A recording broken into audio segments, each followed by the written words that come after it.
Welcome to Malpractice Podcast.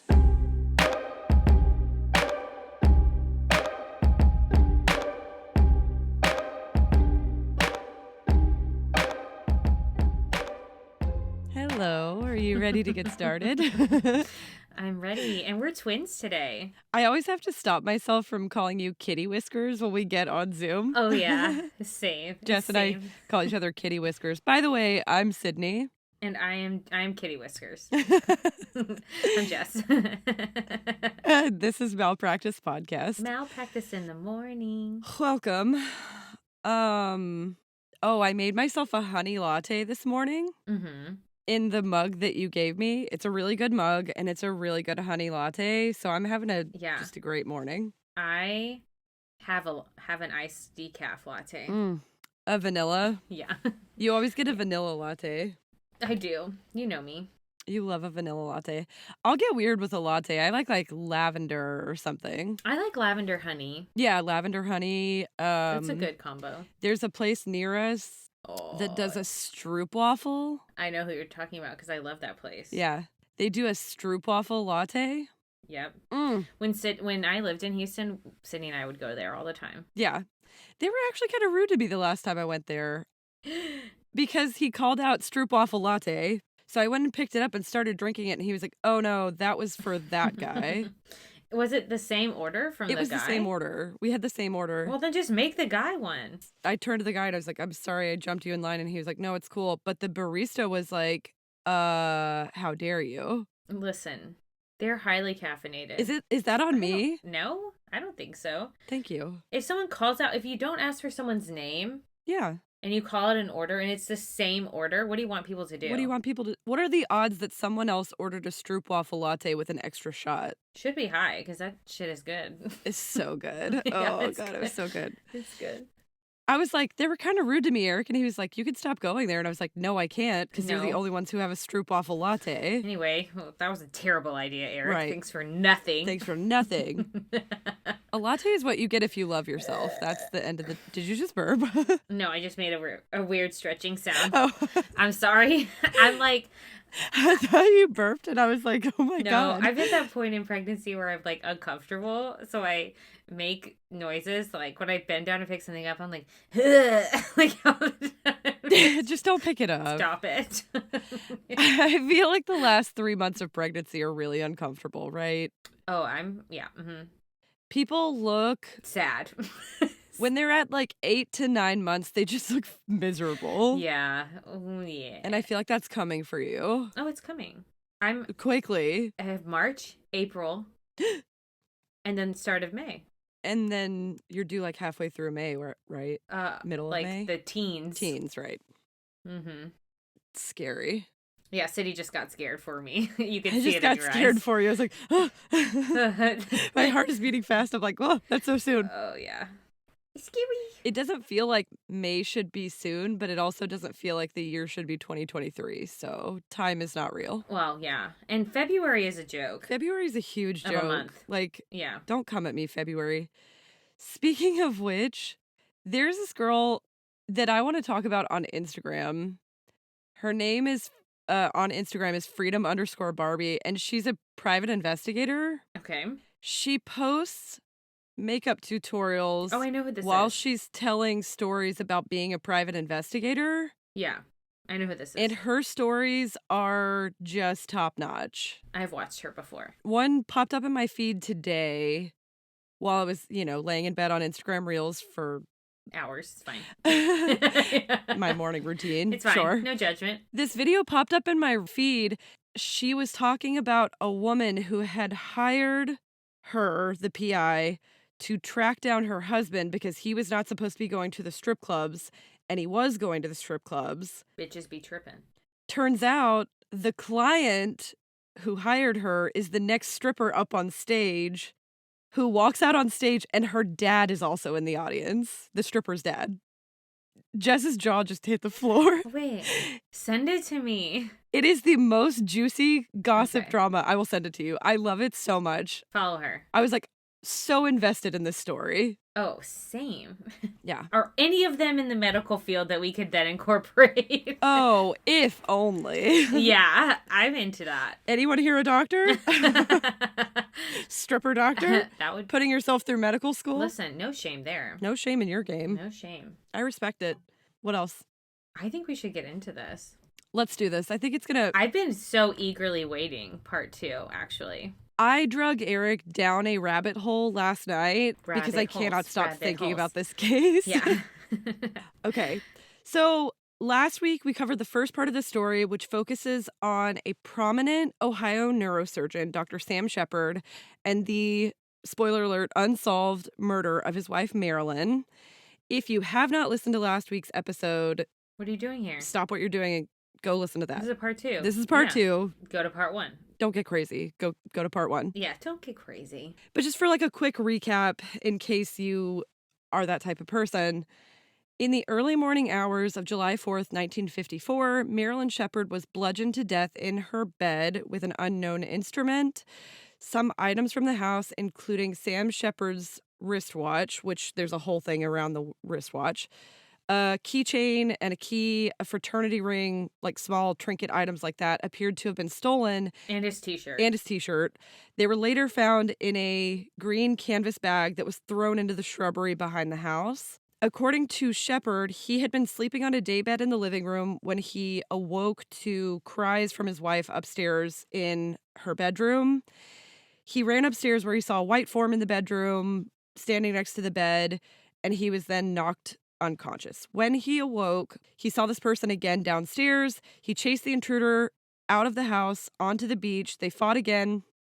He's knocked unconscious again. Okay. This is all according to him. This is all his story. Right. Right. At 5:40 a.m., the day of the murder, the neighbor gets a phone call, who is the mayor of the town, from Sheppard, who's asking him to come to the house. The neighbor and the wife arrive. Sheppard is found shirtless, pants are wet, blood stain on the knee. Authorities arrive shortly thereafter and immediately begin to focus on Dr. Sam Sheppard as their primary suspect.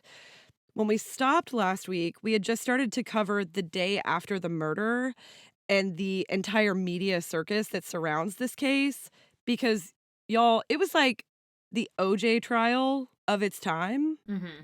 The media was going crazy. People literally said it felt like, this is a direct quote, a carnival atmosphere. Yeah, and at this time, there was only 2 TV channels, so this is also... everybody's in it. Yeah, everyone's paying attention. Yeah. So thanks for the recap. The timeline now takes us to July 6th, when the papers have started to report that Sam has hired a prominent local criminal defense attorney, William J. Corrigan, who is recommending that Sam not talk to the police, which I, recommend. Yeah. In an unofficial capacity, that you do not talk to the police as well. It's a smart move. Yeah, don't talk to them. They're not your... No. If they're talking to you because your wife was murdered or your spouse was murdered, gonna go ahead and get a lawyer. They're not talking to you because they want to clear your name. They're certainly not your friend. They're not friends. Yeah. Also, never talk to the police. Also that. Anyway, moving on. Even if a cop stops you just to ask how your day is. Nope. Not without a lawyer. Nope, don't talk to me. Yeah. Not without a warrant, friend.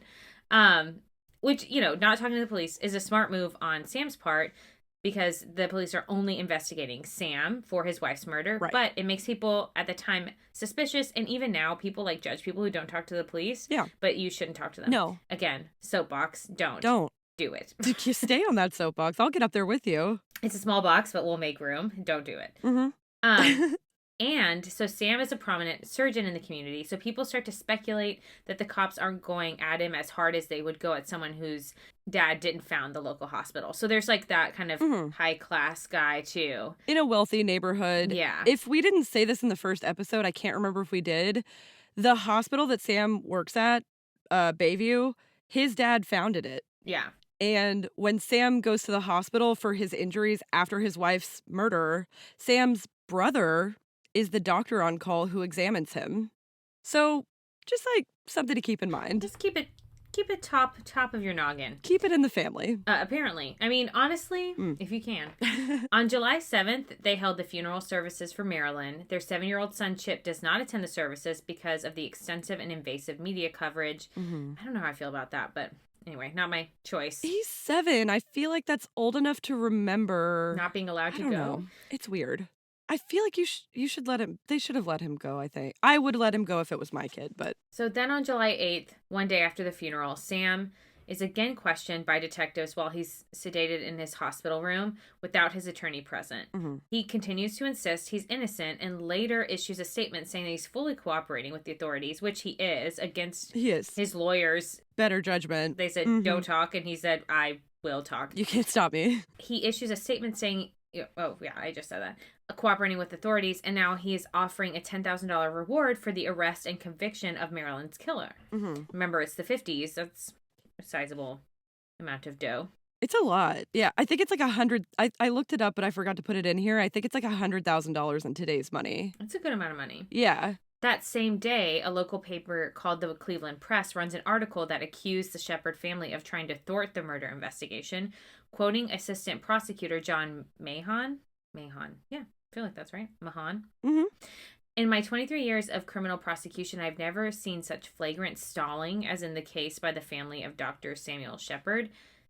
You look like you have feelings. Yeah. I have feelings. Look, I have feelings like you're only investigating him. There's that creepy guy. Super creepy guy. Investigate the creepy guy. Always investigate the creepy guy. Correct. I'm not saying I believe Sam is innocent. The t-shirt on the beach double knockout situation. Red flag. I don't believe you. But it is his right also to a fair trial. Be presumed innocent, yeah. Yeah. And they clearly went into it thinking that he was guilty, which I understand. That's the cop's job. They have to find a suspect and hone in on that. But it carries over into his trial. 100%, yeah. Sure. So then the next day, July 9th, Sam agrees to return to his home with investigators to reenact the events of July 4th. I have feelings about that as well. I would be like, I don't remember. I was bludgeoned over the head. I was bludgeoned, and also talk about re-traumatizing. If he is innocent, then he is a victim as well. Yeah. And talk about re-traumatizing, like making him walk through the house where his wife was murdered and reenact it is a lot. It's a lot. So he goes in flanked by 2 attorneys. He reenacts his version of the murder of his wife, repeated it detail by detail, word for word, over and over again. Like they made him do it multiple times to look for, I guess, inconsistencies. So he does that with the investigators, with his lawyers present. But he tells them he will not voluntarily submit to a lie detector test based on his attorney's advice. And based on the fact that they're not, right, like, credible. But moving on. In this modern day and age, we all know that, like, a lie detector test is trash. But at the time, it was, really considered solid evidence. And so everybody was like, well, why would he not do that if he wasn't guilty? But I'm sure his lawyers were thinking there's no upside for him. Correct. You're already talking to them when you're not supposed to. I'm not going to let you submit to a lie detector test. Absolutely not. Yeah. The other thing is, if people already think you're guilty publicly and you pass a lie detector test, they'll just say you're a psychopath and you could pass anything. Yeah, you're a liar. Right. Yeah. He's a really good liar. Oh, he passed it anyway. And then if you fail the lie detector test, yeah. Boom, bam. Boom, you're convicted. No. Okay. So we all know that's a smart move now, but at the time it made him look guilty as fuck. Everybody was like, why would he not submit to a lie detector test? Well, and he doesn't have to, so that's the other thing. Yeah, he doesn't have to. Yeah. So don't. Right. Another soapbox. Tippy toe right up on. Yep. The following day, July 10th, he voluntarily gives the Cuyahoga County Sheriff's Office a formal statement. So he goes into the sheriff's department. While this is going on, he's questioned again. Excuse me, I just burped, sorry. I appreciate it. At length by detectives Robert Schottky and Patrick Garreau. While they are questioning him, the subject of extramarital affairs comes up, as it might if your spouse is murdered. Right. So the cops are like, was Marilyn cheating on you? No. Were you cheating on her? Sam says no. Then they bring up a specific name that they have heard through the grapevine Sam may have been tight with. Got it. Her name is Susan Hayes. She's a lab technician, and she frequently worked with Sam. The detectives had been told by like a friend of a friend of a friend or whatever that Sam and Susan were like real close. Mm-hmm. Mm-hmm. At this time, he denies any kind of sexual affair. He says, quote, he and Susan are just good friends. He said, I did not have sexual relations with that woman. With that woman, correct. That's what he said. And they're like, okay. Okay. So, first things first, he was lying about that, as we all know now. Right. Men lie. They had allegedly... What did you say? I said men lie. Everyone lies when it comes to your spouse has just been murdered. Were you sleeping around? Yeah. And you should. You should lie about that. Probably should lie. You should lie. It doesn't look good, for sure. When it comes out, it's bad, but you shouldn't say, oh, yeah, I'm just sleeping around with Susie. Right. Don't make it casual. Yeah. Yeah. So, allegedly, they had been having an affair for around 3 years. Okay. And a few months before his wife was murdered, the investigators find out that Sam and Susan spent like a 5-day beach vacation in California together. Okay. So it's a pretty intense affair. Yeah. If I may, a 5-day trip away from your spouse with another woman is kind of intense. Susan would go on to confirm this when questioned by police on July 24th. And as soon as this is confirmed, the cops are like, well, we have our motive, because they and prosecutors will later focus on the affair really heavily during the trial, which is fair. Basically, their motive is that Sam's wife, Marilyn, was pregnant. Mm-hmm. He wanted out of the marriage so he could marry Susan. Well, why can't you just get a divorce? Well, I think it's the 50s, and like, did anybody get a divorce then? It wasn't unheard of. I don't believe women could divorce their husbands. Uh-huh. But men could. But it like looked bad, right? I mean, does it look better than having your wife murdered? Yeah, it doesn't look right. It doesn't look worse than losing your shirt on a beach and having a terrible robber leave all your items. But I guess I come back to like Family Annihilators. Like, have you seen on Netflix that show American Murder, the Family Next Door or whatever? Oh, yeah, yeah. It's not completely unheard of that men will do this to their family. It's fucked up and it makes no sense. Oh, yeah. But it's a thing. I don't actually think this is a motive. I don't think it's a good enough motive because they've been dating on and off for like 3 years. 3 years. Why now, right? Seems like actually everything's going super well. And they say the pregnancy was like Scott Peterson, right? That the pregnancy was the driver, but they already had one kid together. Yeah. So obviously he's still having sex with his wife. Clearly, based on the fact that she's 4 months pregnant. I don't know. Okay. So that's the motive that they go on to kind of focus on throughout the trial.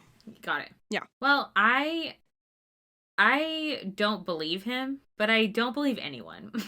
That's my response. I think everyone screwed this up so badly that I don't believe anything. Yeah. It's a I went down a heavy rabbit hole for this case. Heavy rabbit hole? Heavy, deep, wide? Deep. Okay. Gross. I don't know. Yeah, now I'm just thinking about rabbit holes.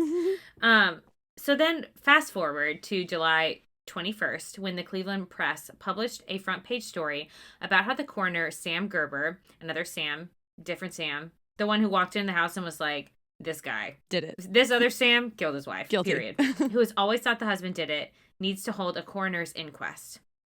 The next day, Gerber calls for an inquest, which they schedule to be held at in a local high school gym because of how many spectators and press wanted to attend. Mm-hmm. And the stands are packed with members of the public, newspaper reporters, radio, TV crews, which is weird. So weird. During the inquest, which TV crews, aren't there just 2 channels? Just 2 crews. 2 crews. Why do you need more? Anyway, during the inquest, Sam Sheppard, still wearing a neck brace, sat at a table and answered Gerber's questions. How freaking weird is this? It's so weird. Like, this would never happen now. No. In a high school gym? In a high school gym. Can you imagine? I don't know why I can only picture Nacogdoches High School's gym. Oh, same. And I would go, to be clear. Oh, yeah, same. Are you okay? Yeah, me. Did you just get baby kicked? I got baby kicked in the rib. Ow. Why you do this? Anyway. We're talking about gyms. Listen, Pay attention, baby. Pay attention. So his attorney, Bill Corrigan, was forced to watch from the stands, and this inquest goes on for 3 days. Gerber, get out of here. I cannot. I cannot either, and I will not, but I also will. Yeah. And I will always. People watching said that Sam's answers were unnatural, detached, and cold, which... His wife just died. Yeah, what do you want from him? And he denied any kind of relationship with Susan Hayes when his attorney, Bill Corrigan, shouted at someone in the stands because spectators were literally cheering and yelling from the stands while the questioning was going on. Mm-hmm. The coroner, Gerber, had the attorney forcibly removed from the high school gym by police, and the crowd literally went wild cheering. Why is this even legally allowed? What is this? The Stone Age? I have so many questions. It's just shit show. Yeah. It's such a shit show. From the jump, it's a mess. Like, I read in one of the newspaper articles from the time that people were lining their cars up down the block to drive by the Sheppard house. They were like walking around the Sheppard house, aka trampling a crime scene. Yeah. It's just insane. It's a total public spectacle from the start. So a week after this fuckaroo in the school gymnasium, the Cleveland Press ran an editorial headline, quote, all caps, "Quit stalling, bring him in."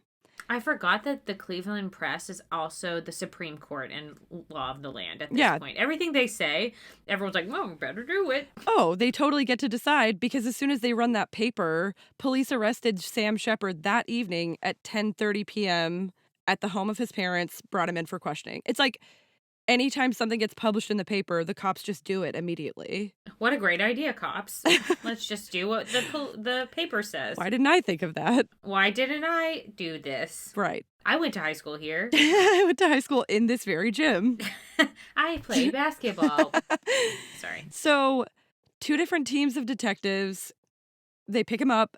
They question him for 22 hours over the next 2 days, but he still refuses to admit guilt. He sticks to his original story. There are some very small inconsistencies, but by and large, his story is the same every time he tells it. He is kept in police custody until August 16th, when he's released on a $50,000 bail, which is $550,000 in today's money. I hope he put his house up for collateral. That's what I would do. That's what I would probably do too. He probably had the money, or his family had the money. I know, but I'd be like, I don't want this house. Eventually they burn the house down, I think, or they demolish the house because so many people are like creepy touristing their way past it. Yeah. At the same time as Sam is being released, a grand jury has been called to consider the case. Mayor Huck, who is the first person that Sam called after finding his wife's body, tells the grand jury that Marilyn describes Sam as a Jekyll and Hyde. I mean, who among us? I don't think... Just kidding. I'm just kidding. I'm just against the fuckery of the situation. Oh, it's a lot. More than I'm against Sam at this point. But I also don't believe Sam. I don't believe his story is really implausible, but he's getting railroaded. Also, the mayor drove his car 3 houses down, so he's also a suspect in my life. Well, it's funny that you should say that, because in the second court case, Mayor Huck and his wife, Esther, why can't I say that name? I can't say it without lisping. I don't think I have a lisp, but for Esther. It's just Esther. Pretend the H isn't there. Okay. Yeah. They get brought up. They're sus. Yeah, they should be brought up. Mm-hmm. I'm bringing them up. Bringing them up right now, today. Bring them up. They're definitely dead. They were old at the time. Well, mayors always are. Sorry. For sure. Move on. Move on, Everyone move on from Esther. Yeah. God damn. Oh, God. Okay. Other witnesses come up and testify that he was definitely cheating on his wife with at least one woman, likely more. He has a reputation as a womanizer, and, like, he just flirts with everybody. But cheaters do not equal murderers, per se. That's correct. He has a lot of weird, shitty behaviors. It doesn't mean he necessarily murdered his wife. It doesn't look good, though, Sam, I will say. Oh, it does not look good. Yeah. Nobody likes that. You can't deny. He's also, people described him as being very unlikable on the stand. Like, he comes off as very arrogant. Mm-hmm. He's a doctor. And so that doesn't help, though. Yeah. They're like, we don't fucking trust you from the jump. And you shouldn't have gone on the stand then. So police inspector James MacArthur told the jury that he saw premeditation in the number of times he would have had to hit Marilyn to do what was done to her. With Dr. Sheppard's philandering, that provided motivation. Again, we're sketch on that. He also told jurors that there was, quote, some evidence that Sam wanted a divorce, but Marilyn refused to give him one, which the evidence was like, maybe Marilyn told a friend who told somebody else that Sam wanted a divorce. Right. But again, everybody's trying to get in on this trial. Yeah. Because it's a spectacle. I would literally be like, okay, they had a pregnancy at the time. So obviously things were going fine, right? In some capacity. They had one 7-year-old child already. I don't know. Like, you would think, whatever. I don't trust anyone named Sam in this story, and there are lots of Sams. Lots of Sams. Everyone should be named Sam in this story because I don't trust nobody. Yeah, exactly. The following day, August 17th, 1954, a grand jury returns with a first-degree murder indictment against Sheppard, and he is rearrested. Oh, God. Yeah. The way they're acting is making me feel bad for Sam, and I literally was Coroner Gerber at the beginning, was like, this man did it. In episode 1 of this, Jess was like, get out of my face, Sam is guilty. Yeah. Well, the shirt situation, I will never recover. It's sketch. So fast forward to October 18th, when the Sheppard trial opens in Cleveland before Judge Edward Blythen. Mm-hmm. The judge immediately denies the defense's motion to move the trial out of Cleveland or to delay its start until the publicity has died down, which is messed up, in my opinion. I think that's sus. Because you can't have a jury that knows what is going on. Yes. All of the jurors admitted to having read about it, because obviously, or seen something about the case. Yeah. And the newspapers, when they pick the jury, they publish the name and photographs of the jurors. Oh, I want to be on a jury so bad. Which is fucked up. Yeah. It's not how it's supposed to work. Yeah. It can't work like that. You're only focused on wanting to be on a jury, huh? I want to be on a jury so bad. One famous reporter of the time, Dorothy Kilgallen, said that at one point when she was discussing the case with the judge during the trial, pause, what? Anyway, why is the judge talking to a famous reporter during the trial? Because he's a diva too and he wants attention. Yeah. That has to be it. Ovs, because he says to Dorothy that the case was open and shut, quote, he's guilty as hell. Mistrial. Sir, mistrial. Although these comments didn't come out until the trial was over, they really speak to the fact that obviously he didn't get a fair trial. Yeah. And that obviously the judge doesn't give a fuck about the rules. Clearly. That's all you can say about that. Yeah. So, the trial's going on. Let's talk about some of the evidence for and against Sam that came out during the trial. I'm going to do in the against category because it's easy. And then Jess is going to do 4. Start with what makes sense. Start with what makes sense. And there's a lot to go off against him. Yeah. Okay. Number 1, Officer Fred, the first cop on the scene, testified that he found Sam's story implausible, which we all did. And there was no sign of a struggle inside the home or forced entry. We now know that was later disproved. There were signs that someone tried to or potentially successfully broke into the basement door. Mm-hmm. But saying that there's no sign of forced entry means that it would have to be someone inside the house or they didn't lock the door. And they don't lock the door because it's the 50s. They don't lock the door because it's the 50s. But there was evidence that someone at least tried to break into the basement and possibly did break into the basement. So that testimony, whatever. Number 2, the coroner, other Sam that we don't trust, Gerber, testified that a bloody stain left on Marilyn's pillow showed the outline of what may have been the murder weapon. He said, quote, in this blood stain, I could make out the impression of a surgical instrument. Get out of here. Get directly out of here. Get out. What was the instrument? So, on cross-examination in the second trial, spoiler alert, there's a second trial and a third. Yeah, I was about to say multiples. Right. Goes to the Supreme Court, just a spoiler. In the cross-examination of the second trial, they asked Gerber, were you ever able to successfully locate an instrument that matched the outline of the bloodstain? And he says no. Right. And they say, well, how extensively do you look? And he's like, sheepishly, he says, I searched the entire country and could not find one. But I did make a statement. So and now there's I'm that. here. It's not a surgical instrument. He also testified that there were blood splatters on Sam's wristwatch, which he says could only have happened if he was in the room while Marilyn was being beaten to death. And the watch stopped at 4:15 a.m. So their theory, the prosecution's theory, is that when Sam entered the water for some reason, whether that was fighting on the beach or whether that was washing away evidence, for whatever reason, he entered the water, his watch stopped, right? At 4:15, they're estimating that Marilyn was murdered at about 4 o'clock, right? So, okay. Number 3, fingerprint expert Jerome Polking testified that the only fingerprint he recovered from the bedroom came from the headboard of Marilyn's bed, and it was identical to the left thumb of Sam Sheppard. This is his home. Having a fingerprint on the headboard is not suspicious. No. Right?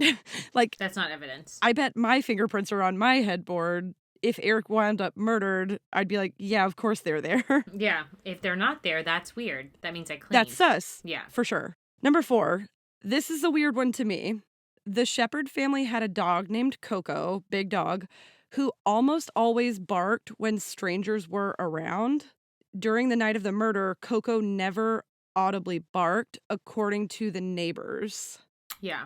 So... But you can always be murdered by the handyman that the dog has met. The dog would have known the handyman. The dog would have known Sam. The dog also, let's say, for instance, just didn't bark this one night. It's not like the dog is trained to bark at intruders, right? It's not like a police dog or something. It's also like, how light of sleepers are all of these neighbors? Great question. That they're always waking up or not? Yeah. Okay. Number 5, the autopsy put Marilyn's time of death between 3 and 4 a.m. Sam didn't call Mayor Huck until 5:40. Because he was knocked out several times. Right. That's sus. That is weird. Because he was either knocked unconscious for like 2 hours, but if he's lying, then it would have given him plenty of time to stage the crime scene to look like a burglary and an attempted sexual assault, to clean the blood off of his body, remove any fingerprints, and get rid of his t-shirt, which was missing when the police got there, and Sam didn't really have an explanation for that. I do have kind of an answer about the t-shirt, maybe. Okay. When they're doing an investigation later, they find a t-shirt that matches the description, that matches Sam's size, in the woods nearby the house. It does not have blood on it. Maybe it's his, maybe it's not. No one knows for sure. Maybe the robber's actually a deep clean t-shirt expert. Oh my God. Because he was not a good robber. Not a great robber, is potentially a window cleaner. So yeah, who knows? That's another thing. Number 6, the autopsy concluded that Marilyn had been struck over 30 times, which indicates overkill, more associated with rage than a typical burglary gone wrong. And one witness testified that there was usually a lamp next to Marilyn's bed that was missing when they cataloged evidence in the house. So attorneys suggested that that could have been the murder weapon. They had recently gotten this lamp back from a lamp repair company in the area, so we know that the lamp should have been there. So... where's the lamp? Like, where's the lamp? Why is it not there? It's possible, I guess, that they got the lamp back and it still didn't work, so they threw it away and nobody ever found it again. Yeah. But the lamp is never recovered, and it has, like, a round, heavy base that legitimately could have been the murder weapon. But then why did they never find it if it was Sam? Also, why is a witness knowing what's on their bedside table? That's also weird. Maybe they were swingers. Sorry, I shouldn't say that about a murdered wife. Maybe they were. Maybe they were. We're not here to kink shame. I don't care. Yeah, it's not my business. Do you?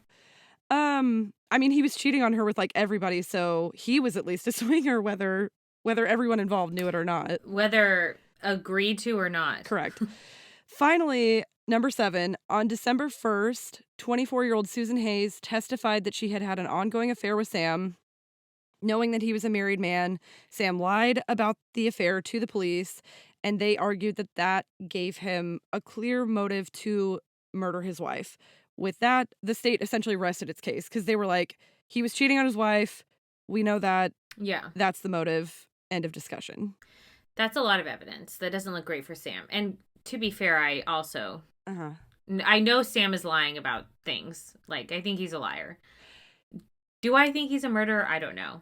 I don't know, because even if he lies about some things... It doesn't make him a murderer. It doesn't make him a murderer, right. So, let's look at the innocent category of evidence or reasons or defense. Yeah. Dr. William Fallon, the director of a trauma center, described Sheppard's neck and other injuries as serious and almost impossible to self-inflict. That's good for him. It is. After police arrived, witnesses testified that Sam was blacking out and had to be practically dragged out of his house to the hospital. Right. That's good for him, too. So when I first started researching this, I couldn't stop thinking about the fact we know that Marilyn fought her attacker. What if the injuries came from Marilyn as he was attacking her? But wouldn't there be, like, his DNA under her nails? Surely they checked for that. Yes. I don't think there was anything like that because there was basically no physical evidence against him. Right.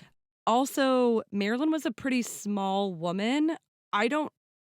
People said that doctors testified that they did not think a woman of Marilyn's stature could have done the damage that was inflicted to Sam. Like, he had some really serious injuries. And she broke her teeth off in somebody. That would be... And he had no bite marks. Right. Okay. And the injuries to his body were all on the left side, and it was the same for Marilyn. So whoever attacked both of them was left-handed. Sam was right-handed. According to yes. situation. Yeah. Everyone testified that their relationship seemed great before the murder, which, after the murder, does not seem great.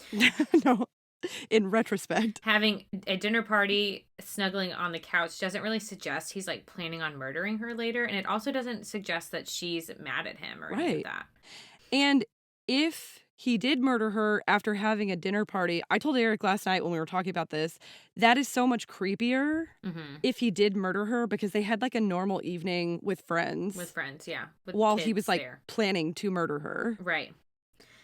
Sam also, number 3, had no prior history of violence of any kind. People who defend him say that most husbands who go on to kill their wives display some sort of domestic violence tendencies beforehand, but just because no one knew about it doesn't mean it wasn't happening, right? Like, that's the other piece of that. Not to sprinkle doubt onto the innocent category. I'm just supposed to be telling you that. No, I agree. You can't, there's no way of knowing everything that went on inside the house. Right. Yeah. Number 4, Sam's pants only had blood in one place, the spot on his knee where he knelt in his wife's blood. If Sam was the killer and he was wearing those pants during the murder, he'd have blood splatters on his pants. The rest of the room was, like, covered in blood. And there is, like, an interruption pattern on the closet door where somebody was standing and that person would be covered in blood. And then, according to DNA expert Dr. Mohammed Tahir, the bloodstain on Sam's pants did not come from either himself or Marilyn, but presumably the killer. So there's, like, other blood in the situation. Yeah, there's a third blood type present in the room. Which is why I think he did it with the handyman. You think he did it with the handyman? Like he paid the handyman to whack her, maybe? Maybe. Oh, I've heard that theory before. It's a juicy one. I don't know. I'm just saying shit. Yeah. And number 5, according to this same DNA expert, 1 out of every 42 people have a DNA profile consistent with the large bloodstain found on the closet door near Marilyn's bed. And Richard Eberling, the handyman, hello, is one of those people. So, hello. Again. Hello. Good morning.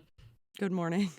Number 6, during a later civil court case, a nurse's aide to the woman Richard Eberling, the handyman, would later be convicted of murdering, testified that he revealed to her that he had killed Marilyn Sheppard.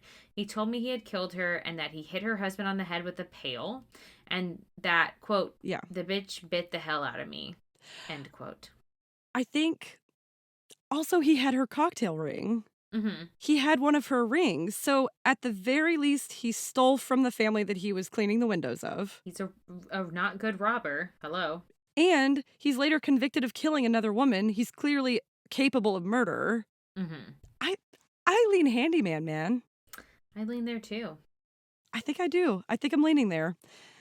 He also did an interview later with an author who was writing a book about the case where he literally described being in the bloody bedroom. So whether he killed Marilyn or not, he described in great detail being in her bedroom while it was covered in blood. Okay. He's a creep. Sam also testified in his own defense on the stand for 3 days, which did not go over well with the jurors. You don't have to do that, and you sometimes shouldn't. So you don't have to do it anymore. At the time, you did have to do it. Oh, well, soapbox for today, and that's stupid. Why did you have to? I read something that said at the time, if you did not testify in your own defense in the state of Ohio, they would automatically assume you guilty. That's so fucked up. Which is obviously fucked up. And also the jury said he was arrogant and aloof. It didn't go great for him. It's not good. He's not like a relatable person on the stand for sure. After closing arguments, Judge Blythen sent the jury to its deliberations on Friday, December 17th. They did not return a verdict until the following Tuesday. The judge read the verdict, quote, "We find the defendant not guilty of the murder in the first degree, but guilty of murder in the second degree." Judge Blythen sentenced Sheppard to life with his first eligibility for parole in 10 years. So he was found guilty of murder in the second degree. Sam was then sent to a maximum security prison near Columbus. 1 month later, his mother took her own life because of everything that happened during the trial. It was not good. Yeah. Shortly after that, Sam's father died of cancer. Where's his son? His son is being raised, I think, by his wife's sister. Okay. Gets custody of Chip. So his mom takes her own life. Father dies of cancer. Sam is basically sitting in jail. It's not good. It's not a good situation for him. Like, his life is pretty much fallen apart. Yeah. But his attorney has been busy working with Dr. Paul Kirk, who is a nationally famous California criminalist. This dude writes a 19-page report on the Sheppard murder in which he concludes that the murder was left-handed and probably used a flashlight as the murder weapon. He finds evidence of blood in Marilyn's room that neither belonged to Marilyn or Sam. We talked about that. He finds Sam Sheppard's version of events plausible, and he concludes that the murderer probably hated the Sheppards for some reason. Partly on the basis of Kirk's report, Corrigan files a motion for a new trial. At first, they deny this motion for a new trial. I think, okay, his first trial should have at the very least been a mistrial. Because I think it is clear that the press and the media attention and the judge played a heavy role in what happened to him in his conviction. The judge said it was open and shut. The judge said he was guilty as hell. You can't have a fair trial when the judge thinks you're guilty as hell. Okay. Yeah. No. So then in July of 1955, a swimmer who lives next to the Sheppard home finds a heavily dented flashlight in the shallow water of Lake Erie. A few years later, Sam's original attorney, Corrigan, dies, and he ends up being represented by none other than a young F. Lee Bailey, who we probably all know as like the most famous lawyer in America, right? Yeah. Right. It's a good lawyer to get. Yes, for sure. So Bailey files a petition for habeas corpus in federal court. In the petition, Bailey argues, among other things, that prejudicial publicity in the trial violated his right to due process, which... Agreed. Some weird shit happens to Sam. He ends up dating a German woman whose sister, as it turns out, was married to the famous Nazi propaganda director Joseph Goebbels. What the hell, Sam? He's really bad at PR. He's really bad at things. At life. Also, you have to assume that you married like the number 4 Nazi's sister-in-law. No one's gonna like that. Yeah. It's not a good look. No. And don't do that. Yeah. Again, soapbox. Separate soapbox. Don't do that. Don't marry Nazi relatives. Don't do that. I think that's good. So then in July of 1964, 10 years after the trial concluded, a judge tosses out Sheppard's conviction on constitutional grounds, calling his trial a mockery of justice. Agreed. Even if you don't believe Sam. Firmly agree. Sheppard is released from prison on a $10,000 bond. Jesus, he really is paying bonds. That decision to throw out the conviction is reversed by the Sixth Circuit Court of Appeals in Cleveland.